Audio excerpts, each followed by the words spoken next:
Bella Noel noticed the three men first. She'd been sitting in the corner of the upscale restaurant for 40 minutes, nursing a meal she'd ordered to save face after Luke hadn't shown up. She'd watched him pull up, seen him spot someone through the window, then drive away before calling with an excuse about work. The humiliation still burned, but people watching helped distract her. That's when she noticed them. Three rough-looking men who didn't match the restaurant's polished clientele. They were focused on someone, a tall man in an expensive charcoal suit, speaking on his phone near the entrance. More specifically, they were watching the leather briefcase he carried. The man ended his call, frustration evident in his posture. Even from across the room, Bella could tell he was handsome. Sharp jawline, dark hair perfectly styled, the kind of presence that came from privilege and confidence. Definitely out of her league, not that it mattered. When he headed toward the exit, the three men moved. Bella was already on her feet, leaving cash on the table. Her instincts screamed danger, and growing up with four brothers had taught her to trust those instincts. She pushed through the door just as the men cornered him in the parking lot. One grabbed the briefcase, another shoved him against a sleek black car. "Just give it up, man," one growled. The suit fought back, knuckles white on the briefcase handle. "Like hell!" Bella hit the first guy with her shoulder, using momentum to knock him sideways. "Back off!" Surprise worked in her favor. The man stumbled, and she followed with a sharp elbow to his ribs. The second attacker turned toward her, and the suit yanked the briefcase free, swinging it into the third guy's stomach. It was chaotic. Bella blocked a grab, kicked someone's shin, ended up back-to-back with the stranger as they fended off the attackers.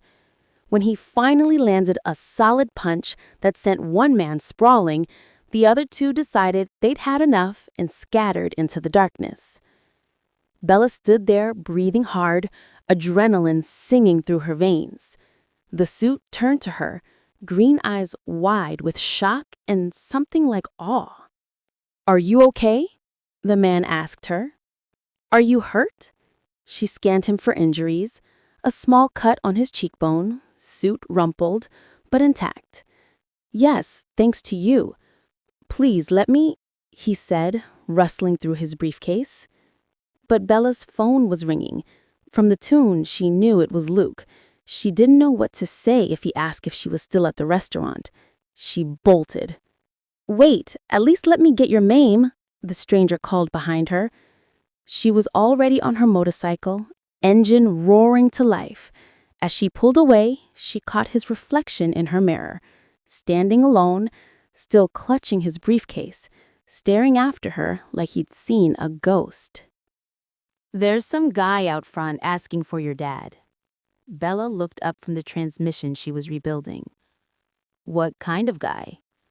Marcus grinned. "The kind that's never changed his own oil. Fancy suit, fancy car. Your dad sent him packing." Her stomach flipped. When she walked outside, there he was, the man from the restaurant, standing beside a Mercedes. Bella whistled in admiration. Now that was one car she really would love to work on. Recognition hit his face immediately. "You." Bella felt self-conscious suddenly.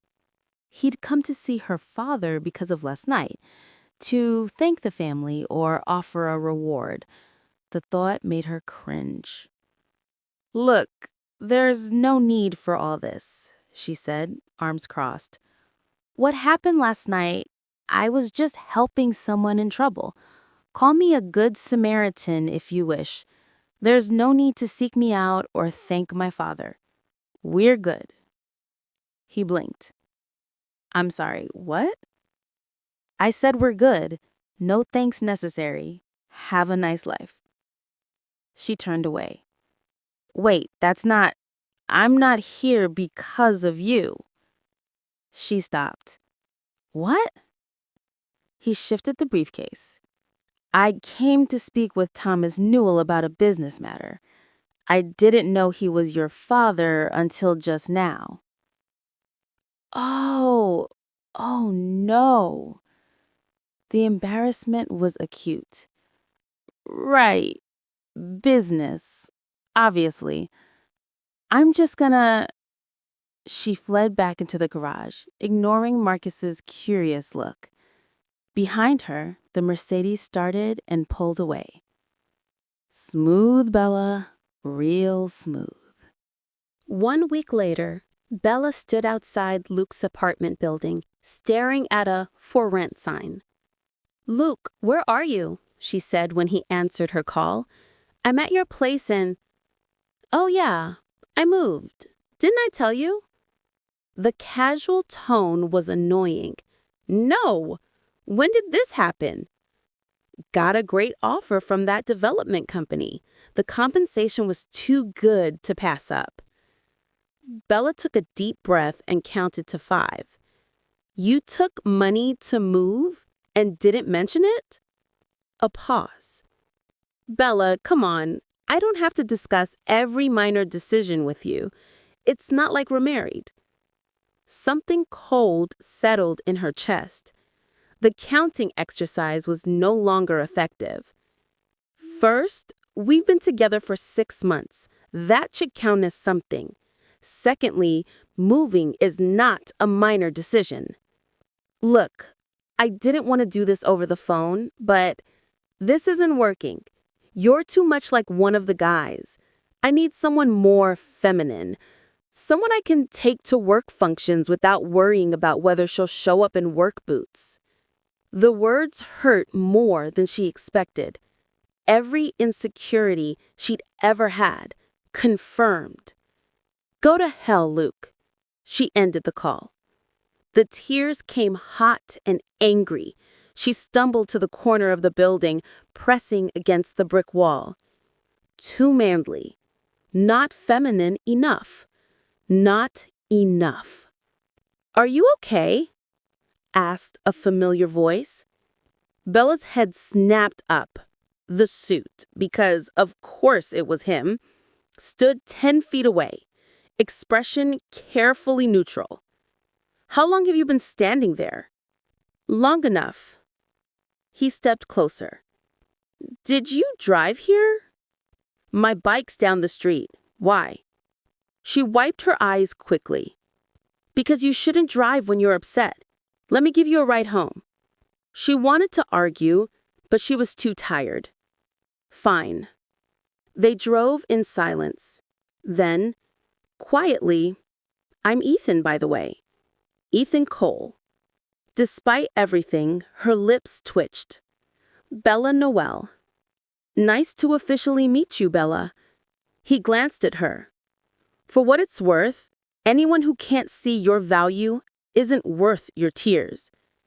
She looked out the window, throat tight.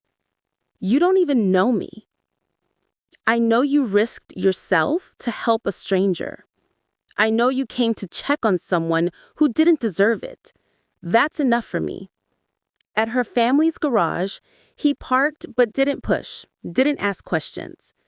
"Thank you," she said finally, "for the ride, and for not asking." "Anytime." He meant it. She hesitated at the door. "Good luck with whatever business you need my dad for. He's stubborn, but persistence might work." Ethan smiled. "Luckily, I'm a very persistent man."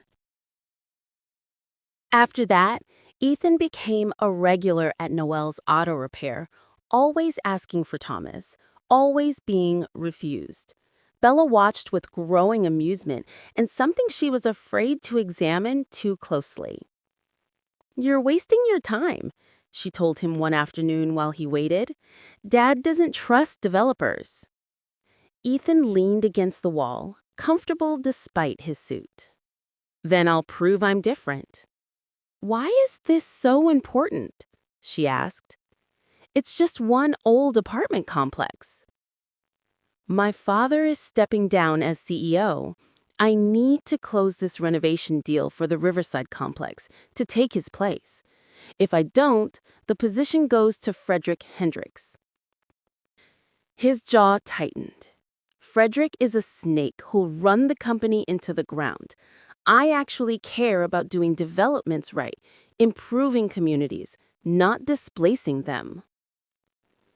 The complex where my ex lived, that's what you're renovating? She asked, gently stressing the word ex.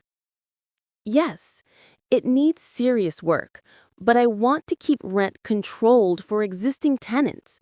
I need community support, and your father's respected. If he vouches for the project, others will listen. He met her eyes.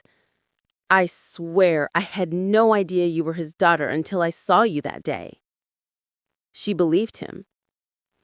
What was in the briefcase those guys tried to take? His expression darkened. A list of all the property owners and community figures connected to Riverside. Information valuable to someone trying to sabotage the deal. You think someone sent them? She had been thinking the same thing too, but hadn't wanted to say anything. I know Frederick did. Before Bella could respond, a silver Jaguar pulled up. A man in his 50s stepped out, all casual confidence, and walked into the garage like he owned it. That's Frederick, Ethan said quietly. They watched Frederick speak with Thomas through the office window. After 5 minutes, Thomas pointed to the door. Frederick left with a cold smile. He paused when he saw Ethan. Cole, may the best man win. When he'd gone, Thomas emerged and sighed at seeing Ethan. Are you still here? I'm persistent, Mr. Noel. So is Athlete's Foot, but there was less hostility than usual. Both of you developers can forget it. I'm not helping either of you.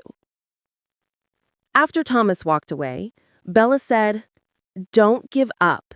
He turned Frederick down faster than he turns you down. Ethan's expression brightened. That's something, right? His voice was hopeful. It's something, she replied with a smile. Their eyes met, and Bella felt a flutter in her chest. I should get back to work. Bella? She turned. Would you want to grab a drink sometime? Not about the deal, just a friendly drink. Every self-protective instinct screamed no. But she said, Okay, a drink sounds good. A drink turned into dinner, turned into secret evening drives. Secret because Bella couldn't bring herself to tell her family she was seeing the developer bothering her father.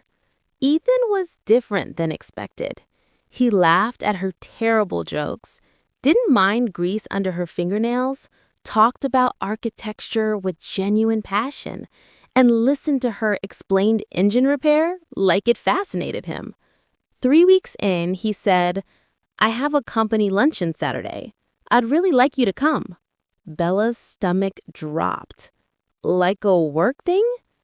Just lunch. It's a casual event, he answered simply. Ethan, I don't think that's a good idea, she said quietly.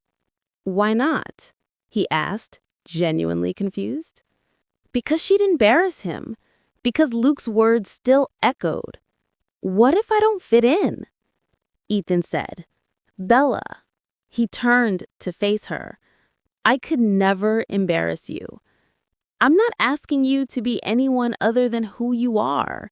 I like you, exactly how you are. She wanted to believe him. Okay, Saturday. But Saturday found her a block from the restaurant, watching through the windows at people in business attire, at Ethan in his sharp suit, laughing with polished colleagues. This was a mistake.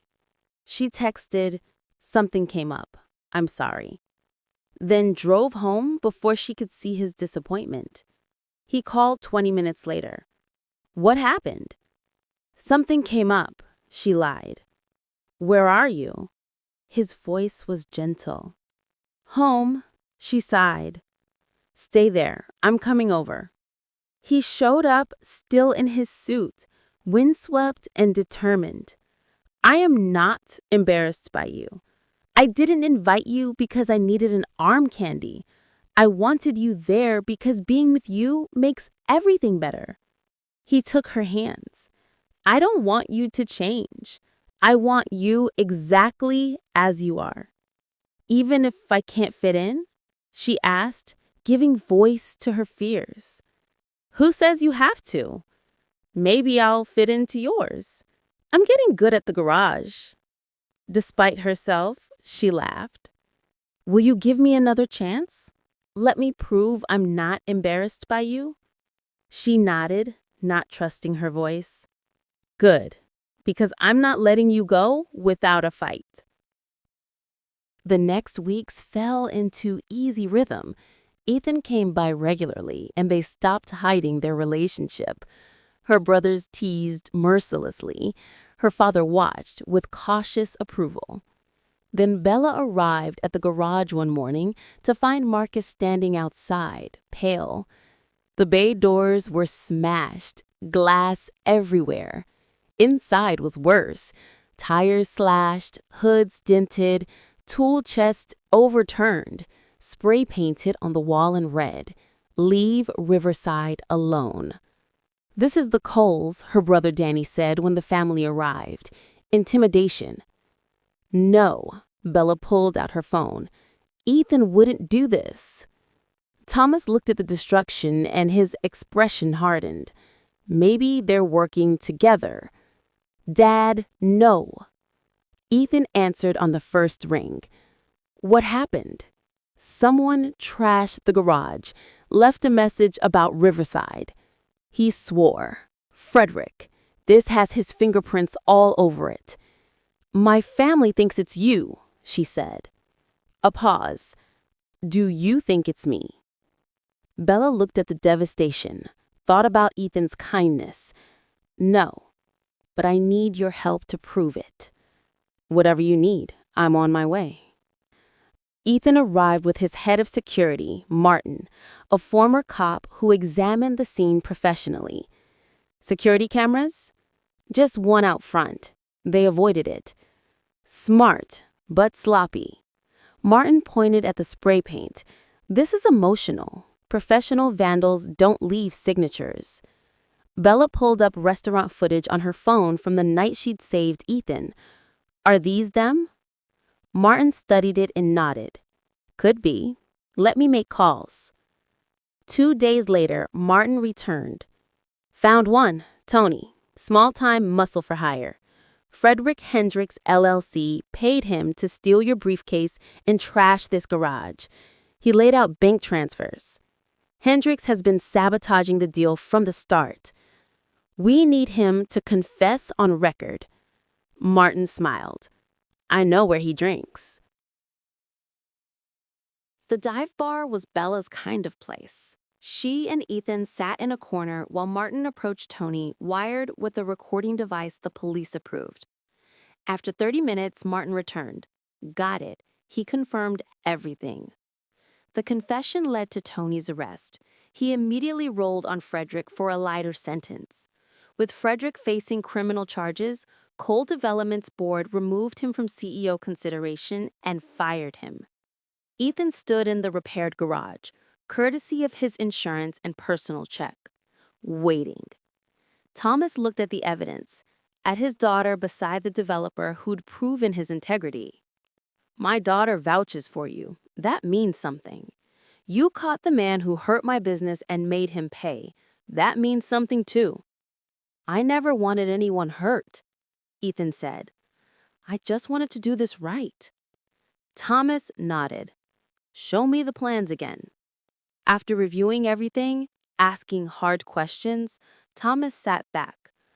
I'll talk to the residents. I'll vouch that you're honest. Relief flooded Ethan's face. That's all I'm asking. One condition. Thomas pointed at Bella. You hurt my daughter, I don't care how rich you are. You will wish you never set foot here. Ethan smiled. I don't plan on hurting her. 6 months later, at the Riverside Complex grand opening, Ethan gave a speech about community partnership. Bella watched from the side in jeans and a nice shirt, comfortable in her own skin. He did good, Thomas admitted. Kept his promises. He usually does, Bella replied, beaming with pride. Ethan finished to applause, then made his way to Bella and kissed her in front of everyone. Subtle, she laughed. I'm done being subtle about you, he grinned.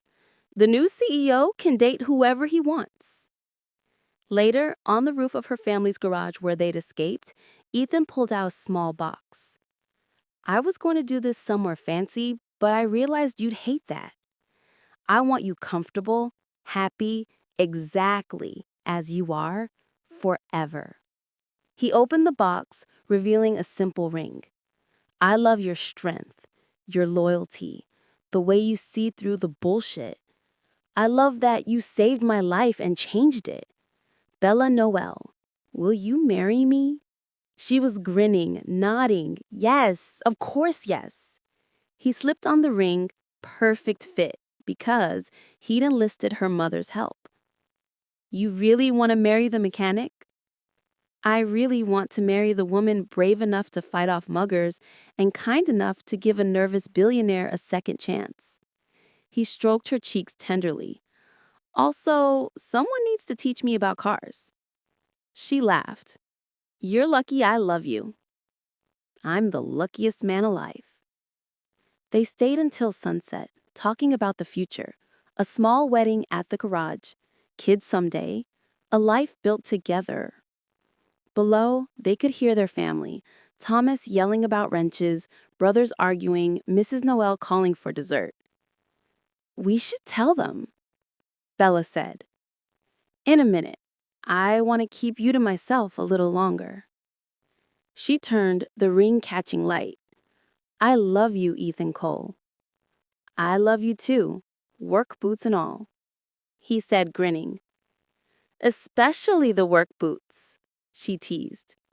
He'd set out to close a business deal and become CEO. He'd ended up finding home instead.